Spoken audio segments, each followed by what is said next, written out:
Bonjour à toutes et à tous et bienvenue sur Mac+, la web TV de Cambrai.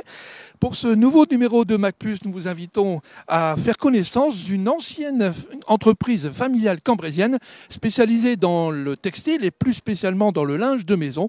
Et nous allons tout de suite d'ailleurs rencontrer sa direction. Alors Philippe Clochette, bonjour. Bonjour Jean-François Destombes. Alors vous êtes donc la direction de l'entreprise Tradilinge. On est ici dans le showroom.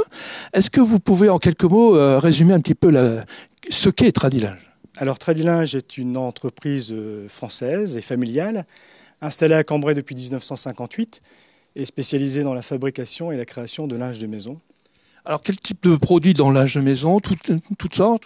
Alors, dans le linge de maison, c'est-à-dire comme vous pouvez le voir derrière nous, thé d'oreiller, housse de couette, drap housse, mais c'est également du nappage, des articles en puériculture, en tout cas tout ce qui est destiné à l'équipement de la chambre dans une maison. Alors combien de salariés travaillent chez Tradilinge? Alors l'ensemble de la société et du groupe représente à peu près 120 personnes. Et alors, est-ce qu'aujourd'hui vous travaillez évidemment pour l'export, je suppose? Alors évidemment, notre premier marché, c'est le marché national, mais de plus en plus, l'entreprise exporte sa production et sa créativité dans différents pays. Aujourd'hui, je crois qu'on est à plus de 22 pays au travers le monde. Bien, merci pour ces premières explications. On va rejoindre, je pense, votre frère en production, donc Raphaël Clochette. Mais pour l'heure, il est temps de retrouver quelques images pour les flash infos de la semaine. Pour cette semaine, on commence par la fête du quartier Saint-Druon qui débute ce vendredi jusqu'à lundi soir. Au programme manège forain, brocante et animations sportives et culturelles. À suivre, une initiative de Cambrai Dynamique. L'association des commerçants de Cambrai invite les enfants âgés de moins de 10 ans à la chasse aux œufs de Pâques le dimanche 20 avril à 10h au kiosque à musique du jardin public. Du théâtre maintenant avec un récit entrecoupé de chansons sur le rôle des femmes pendant la guerre 14-18, de la résistance au pacifisme, aux ouvrières et infirmières. Rendez-vous salle des fêtes de Nierny ce vendredi 18 avril à 20h30. Sport aérien maintenant avec le centre de vol à voile qui organise sur l'aérodrome de Cambrai-Nierny 2 semaines de stage découverte pour planeurs et ULM du 19 avril au 4 mai durant les vacances de Pâques. Et pour terminer ce flash info, le sport avec la randonnée cyclotouriste C'est Mon Cambrésis au départ de la Grand Place de Cambrai sur la route de 14. Animation musicale avec le chœur mix du conservatoire autour des chansons de la Belle Époque et déambulation de cycles et cyclistes en costume d'époque. Exposition de photos de Cambrai avant la guerre 14-18 dans le hall de l'Hôtel de Ville. Raphaël Clochette, bonjour. Monsieur Destombes, bonjour. Alors vous êtes, vous, dans le responsable de la production. On est ici dans quelle pièce? Alors la bienvenue chez Tradilinge, vous êtes au sein du sas de production du confectionneur en fait. Alors qu'est-ce qu'on y fait ici? En fait, dans ce sas de production, tous les tissus arrivent chaque jour et sont ensuite distribués à ce qu'on appelle l'atelier de coupe. Je vais vous y emmener. D'accord, moi au niveau tout de suite, je me suis.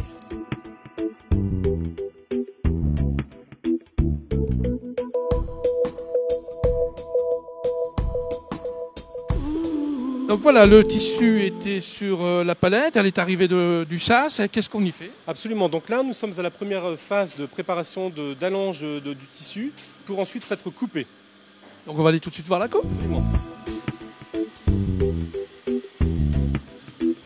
Alors le tissu, on voit donc des fils. Voilà, et donc il est allongé, le coupeur prépare ce que l'on appelle son matelas de coupe qui ensuite va être coupé suivant l'article désigné. On va tout de suite à la coupe alors. Absolument. Donc là, Raphaël, nous sommes devant la machine de coupe, c'est la deuxième phase. Absolument, donc là nous avons procédé à la coupe des tissus et là comme vous pouvez le voir, nous venons de couper de la housse de couette. Alors, il y a combien d'épaisseur? Écoutez, il devait y avoir au départ un matelas qui faisait à peu près 5 à 6 cm et sur une quantité d'à peu près une centaine de pièces. Et la phase suivante donc? La phase suivante, on va la retrouver, c'est la confection. Donc on passe, tout le tissu coupé passe par l'ascenseur? Absolument, donc les tissus vont être évacués sur ce que l'on appelle nous des tréteaux et vont prendre les ascenseurs. Eh ben alors, on va y aller aussi, nous. Alors, on continue.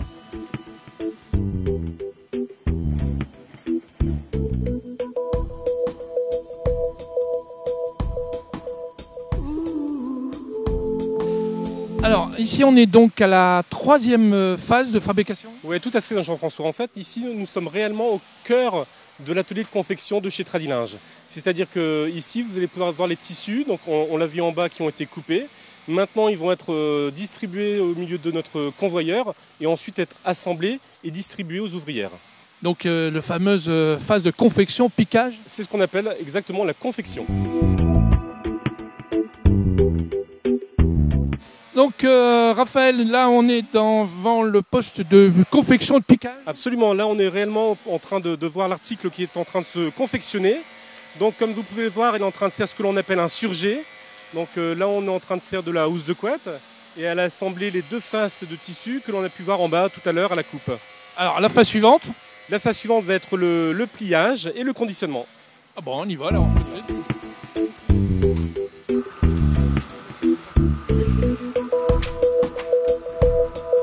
Ah voilà, donc on est au pliage. Absolument, Jean-François. Encore une fois, là, on peut voir que ces dames font ce qu'on appelle un pliage manuel de l'article. En même temps, on y fait un contrôle qualité, d'accord, ce qui nous permet ensuite de partir au conditionnement. Alors quand il y a un défaut, comment elles font? Tout de suite, c'est signalé, c'est mis de côté. Bon, donc là, on va maintenant au conditionnement. Alors, ben, on y va tout de suite.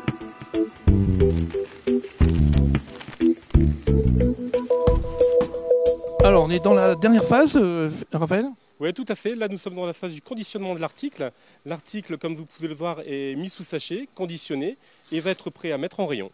Alors tout ça, on a un modèle, un beau dessin, et il a fallu quand même créer ces modèles. Oui, absolument. Et c'est pour ça que là, je vous invite à retrouver mon frère Philippe et ses 2 créatrices, les 2 stylistes, Michael et Fedala. Eh bien, donc, merci en tout cas, Raphaël, pour toutes ces explications. Et avant de retrouver Philippe Clochette et ses stylistes, on va tout de suite de retour vers le studio pour parler avec le Lions Club PD Dames d'une petite boîte qui peut sauver une vie. Eh oui. Bonjour à tous, nous vous parlons aujourd'hui d'une petite boîte qui permet de sauver des vies. Alors pour nous parler de cette petite chose, Marie-Agnès Yamenje, bonjour. Bonjour. Vous faites donc partie du Lions Club Cambrai PD Dames. Oui. Alors qu'est-ce que cette petite boîte qui permet de sauver des vies ? Alors notre club a voulu mener une action pour les personnes habitant vraiment dans le secteur de Cambrai et les personnes les plus fragiles. Nous sommes partis d'un constat que lorsque des services d'urgence doivent intervenir chez des personnes seules, ou des personnes âgées en couple, ou des personnes qui ont un téléalarme, ou des personnes qui ont une affection de longue durée, ils perdent souvent beaucoup de temps parce qu'ils n'ont pas les informations concernant la personne, ni concernant les traitements ou les allergies qu'elle peut faire. Et or, chaque minute compte dans ces cas-là. Tout à fait, chaque minute compte. Donc nous avons imaginé créer une petite boîte, type boîte carte de visite, dans laquelle nous mettons un document à remplir par ces personnes. Et ce document comporte des informations à la fois sur la personne elle-même, mais aussi sur son traitement en cours. D'accord. Donc à remplir par le médecin traitant, par exemple. Par le médecin traitant, par l'infirmière, l'aide à domicile, voilà. avec l'aide d'une personne si c'est nécessaire, ou même un enfant. D'accord. Donc le traitement médical doit être inscrit, par exemple également si la personne est allergique à certaines choses. Tout à fait. Et donc ça permet au secours de sauver des vies plus rapidement. Oui. Mais alors justement, il faut la mettre à un endroit bien particulier chez soi, c'est ça ? Oui. Alors l'idée, c'est que le seul meuble commun à toutes les maisons, c'est le frigidaire. Et donc, on propose que cette boîte soit dans le réfrigérateur, dans la porte du réfrigérateur. Et pour que les services d'urgence sachent qu'il y a une boîte avec ces informations au domicile de la personne où ils interviennent, nous demandons à la personne de mettre cet autocollant à l'intérieur de son domicile, juste à côté de la porte d'entrée. Les services d'urgence entrant et sortant quand ils interviennent verront cet autocollant et iront dans le réfrigérateur chercher la boîte avec toutes les informations. Donc c'est une opération qui a été mise en commun avec le centre hospitalier de Cambrai, les Oui. pharmaciens également ? Alors, nous avons d'abord pris l'avis des services d'urgence qui nous ont dit mais c'est une idée géniale, cette idée de réfrigérateur et de boîte. Les pompiers, les services d'urgence, le service de l'hôpital. Et nous nous sommes appuyés sur le réseau des pharmaciens qui sont les distributeurs de ces boîtes parce qu'ils connaissent leurs clients patients et donc peuvent proposer ces boîtes. Très bien. Et donc, si nous voulons nous procurer cette petite boîte, il suffit de nous rendre dans une pharmacie. Tout à fait. C'est aussi simple que ça. Très bien. Eh bien, merci beaucoup en tout cas. Et on retient cette petite boîte pour sauver des vies. Et tout de suite, nous retrouvons Jean-François chez Tradilinge. Merci à vous. Merci.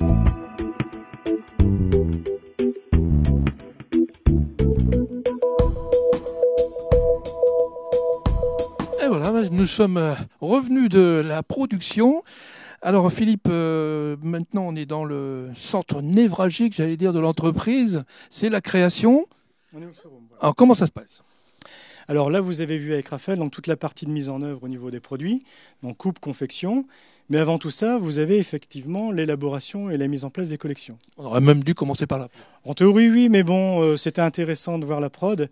Et surtout, là, vous êtes donc au showroom. Vous avez donc Michael et Fadela, donc nos deux stylistes en interne qui font le développement des collections, à la fois des dessins, mais également des prototypes, la mise en œuvre des collections complètes, deux par an.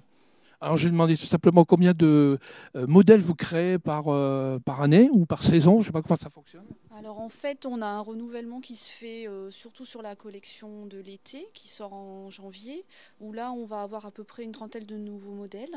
Et ensuite on a un deuxième renouvellement en septembre avec un peu moins de renouvellement, mais où là de nouveau on apporte des nouveautés pour la collection de l'hiver. Eh bien, merci à tous deux et à tous trois, pardon, d'avoir bien voulu répondre à nos questions. Mais avant de retrouver le magasin d'usine, et oui, parce qu'il y a également un magasin d'usine, eh bien, on va voir la nouvelle rubrique, les nouvelles enseignes à Cambrai. Pour cette rubrique, les nouvelles enseignes à Cambrai, MacPlus est rendu chez Chris Crêpe, avenue de la Victoire, en face de l'Office du tourisme et près de la cathédrale, à la rencontre de Chris, toute heureuse d'avoir ouvert sa crêperie. J'ai créé Chris Crêpe parce que mes parents avaient déjà une crêperie sur Cambrai et parce que j'aime ça. Quelques spécialités avec du maroilles, mais on a énormément de choix de crêpes salées et crêpes sucrées. On a choisi Cambrai parce que c'est une ville quand même assez dynamique et il faut qu'il y ait des commerces qui fonctionnent bien en ville. Voilà.